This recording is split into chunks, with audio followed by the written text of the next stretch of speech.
박상민 씨 이야기부터 들려드리겠습니다. 40대 중반 회사원이에요. 2020년 수도권의 상가를 분양받았죠. 분양가 10억대 대출 60%를 받아서 샀어요. 월세로 500만 원 이상을 기대했는데 코로나 직후부터 임대가 안 나갔어요. 2025년 지금도 빈 상태예요. 은행 이자가 매달 200만 원 넘게 나가고 관리비도 수십만 원이에요. 박상민 씨가 저한테 털어놓더라고요. 밤에 잠이 안 와요. 가족들한테 미안해서요. 결국 야간에 대리운전까지 나가서 이자 갚고 있어요. 그때 느꼈어요. 빈 상가라는 게 얼마나 무서운지. 은행 이자는 매달 꼬박꼬박 나가고 관리비도 쌓이는데 수익은 제로예요. 이렇게 박상민 씨처럼 대출받아 산 분들은 특히 더 힘듭니다. 공급 과잉에 경기 침체, 고금리까지 겹쳐 투자자들이 이자를 못 내는 사례가 속출하고 있어요. 제 지인 중에도 비슷한 실수로 큰돈을 날린 분이 있기 때문에 더 와닿습니다. 그분은 지식산업센터 투자로 2억을 손해봤거든요. 그때 분양사 말만 믿고 덜컥 샀는데 공실이 6개월 넘어가니 이자 압박에 주말 알바까지 뛰었어요. 우리나라 부동산 전체적으로 문제가 많습니다. 서울 강남에도 공실이 넘쳐나고 하남 미사와 위례, 광교, 그리고 동탄 같은 신도시들은 메인 상권을 빼놓고는 공실투성입니다. 먼저 서울의 상황부터 천천히 짚어보죠. 서울의 다른 지역들도 거의 다 마찬가지지만 특히 강남의 경우는 상가 공실이 유독 많아지고 있어요. 강남구, 서초구, 송파구 같은 곳들을 걸어보시면 알겠지만 번화한 거리 한복판에 임대라는 스티커가 붙은 상가들이 줄지어 있어요. 건물 1층 전체가 비어있고 그 스티커가 햇빛에 발해서 누렇게 변한 채로 몇 달, 아니 몇 년째 방치된 곳들이 수두룩하죠. 왜 이런 일이 벌어지는 걸까요? 가장 큰 이유는 임대료가 터무니없이 비싸기 때문이에요. 상인들이 장사를 해서 이익을 낸다 해도 그 이익으로 임대료를 내고 직원이나 알바 비용을 주고 나면 남는 게 거의 없어요. 재료값은 하늘 높은 줄 모르고 치솟고 임대료는 해마다 오르고 인건비도 매년 상승하니까요. 결국 상인들은 버티지 못하고 혼자 운영하는 1인 가게로 전환하거나 아예 폐업을 선택하게 돼요. 제가 아는 한 상인분은 강남 논현동에서 작은 카페를 운영하시다가 임대료가 월 800만 원을 넘어서면서 이제는 커피 몇백 잔 팔아도 이익이 안 남아요 라고 하시며 문을 닫으셨어요. 이런 사례가 한두 곳이 아니에요. 강남의 상가들은 마치 도미노처럼 하나둘 무너지고 있어요. 강남은 지금 아파트값만 비싸게 버티고 있을 뿐 상가 쪽은 공실 상황이 너무나 심각해요. 예를 들어 강남구 역삼동의 대형 상가는 준공 후 3년째 공실 상태예요. 한두 개 상가가 아니라 건물 1층 전체가 비어있고 임대 마크가 붙어 있는 거예요. 신사동의 가장 핫한 상권에 있는 메인 상가도 준공 4년째 공실이에요. 지하 1층부터 1층, 2층까지 임대 스티커가 붙어 있는데 그 색이 이미 발해서 오래된 느낌이 들죠. 아파트 단지 상가들도 마찬가지예요. 1층은 부동산 중개소들로 꽉 차 있지만 이는 아파트 거래만 그나마 돈이 된다는 뜻이에요. 다른 상점들은 돈이 안 돼서 들어오지 않는 거죠. 대형 아파트 단지에 상가 공실이 많은 이유는 접근성 문제도 커요. 각 아파트 단지마다 펜스를 쳐놔서 외부인이 이용하기 어렵고 단지 내부 주민들만으로는 타산이 맞지 않아요. 직접 임장을 다녀보니 이런 상가들은 마치 고립된 섬처럼 느껴지더라고요. 서울의 다른 지역들도 비슷하지만 강남의 상가 공실이 유독 심각한 이유를 자세히 살펴볼게요. 첫 번째 이유는 비싼 임대료예요. 일단 임대료가 비싸면 상인들이 장사를 해도 남는 게 없어요. 재료값이 치솟고 임대료와 인건비가 오르니 1인 가게나 폐업이 늘어나는 거죠. 생각해보세요. 서울 인구가 1000만 명 아래로 떨어진 지 오래됐고 출산율은 0.6명대예요. 상가 공급은 많아지는데 경쟁력을 갖추려면 임대료가 내려가야 하는 게 경제의 기본 원리잖아요. 그런데 건물주들은 내 건물은 특별해 하면서 임대료를 올리니 공실이 생길 수밖에 없어요. 이게 경제 논리를 무시한 결과예요. 임대료 상승의 원인은 건물의 수익률 때문이기도 하고 신규 건물 분양가가 너무 비싸기 때문이에요. 땅값이 비싸서 상가 분양가는 평당 1억 2억은 기본이에요. 15평 상가를 하나 분양받으려면 20억 이상 들어가요. 이걸 현금으로 사는 사람은 거의 없고 70~80% 대출받아서 사죠. 그러면 은행 이자만 엄청나요. 이자를 커버하려면 임대료를 비싸게 책정할 수밖에 없어요. 20평대 김밥집이라도 1층은 월 임대료가 7~800만 원이에요. 그래서 강남에 김밥집이 사라지고 카페나 빵집이 들어오는데 그마저도 좁아서 손님들이 안 가요.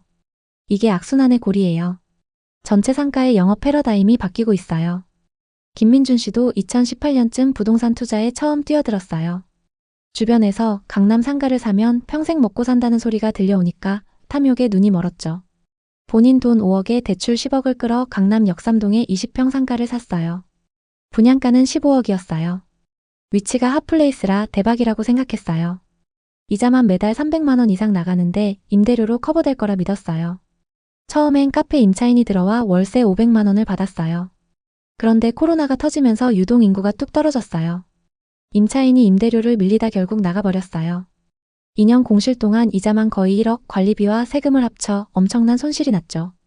밤에 잠 못 이루고 가족한테 미안했어요. 결국 매매로 내놨는데 제값을 받기도 힘들어요. 이 실패가 민준 씨 인생의 전환점이 됐어요. 이제 강남 상가 공실의 두 번째 이유, 소비 위축을 자세히 풀어보겠습니다. 우선 주거비용 증가의 영향이 매우 큽니다. 아파트 대출과 월세, 자녀 학원비, 생활비가 소득 증가를 앞지르니 지갑이 다치게 됩니다. 부동산 자산가들은 근로소득 외에도 자산소득이 있지만 그렇지 않은 사람들은 주거비용조차 부담됩니다. 그러다 보니 점점 고가의 지출부터 줄이게 되는 거죠. 하다못해 회식 장소와 모임 장소도 고급 레스토랑, 스크린 골프장에서 좀 더 저렴한 곳으로 바뀌고 있죠. 또 쇼핑과 외식도 자연스럽게 줄었습니다. 이 때문에 상가들이 점점 문을 닫게 되는 겁니다. 세 번째 이유는 오프라인에서 온라인으로의 완벽한 전환이에요. 쿠팡, 컬리, 테무 이용자가 많아 오프라인 상가의 필요성이 줄어들었어요. 장사하는 사람들조차 온라인으로 사업을 전환하다 보니 자연스럽게 상가 공실이 많아지게 된 거죠. 고금리 시대의 건물주들은 이자 부담으로 버티기 힘들어지고 있습니다. 금수저나 다이아 수저가 아닌 이상 대부분 건물을 살 때 대출을 받아서 사기 때문에 점점 더 어려운 상황입니다. 최근 들어 강남 상가 공실이 폭증하고 있습니다. 충격적인 거래도 있는데요. 강남 신사동의 한 신축 건물이 준공 후 공실로 방치되다가 공매로 넘어갔는데 무려 20억 손해를 보고 거래됐어요. 이 건물은 원래 핫플레이스로 기대됐지만 임대료가 비싸서 임차인이 없었어요. 공실률이 20%를 넘은 강남 전체에서 이런 사례가 쏟아지죠. 가로수길은 공실률 40%, 청담동 17%로 상권이 몰락하고 있어요. 강남역 인근 상가도 공실 폭탄인데 임대료는 평당 수십만 원을 고집하면서 안 내린다며 버티다가 파산하는 거예요. 논현역 주변의 상가들은 공실률 21%, 압구정은 12%예요. 이영미 씨는 2020년에 송파구 상가를 샀어요. 30평, 분양가 20억, 대출이 12억이었죠.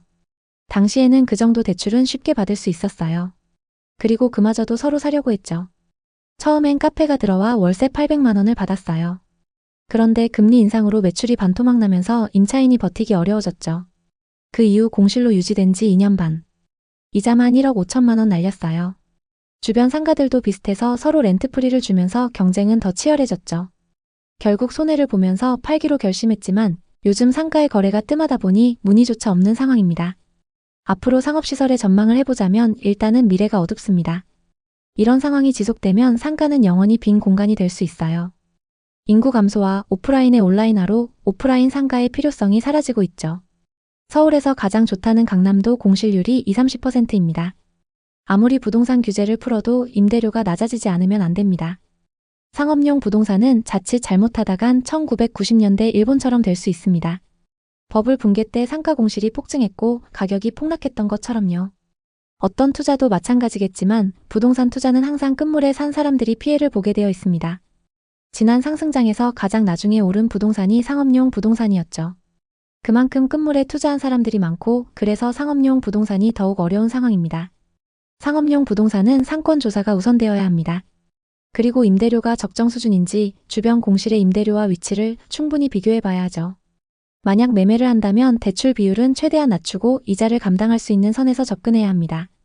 공실이 오래된 상업용 부동산일수록 가격 협상하기 좋다는 점도 염두에 두시면 좋겠네요. 상업용 부동산의 절망적인 현실을 살펴봤는데요. 물론 지금도 상업용 부동산에 투자해서 큰 수익을 내는 분들도 있습니다.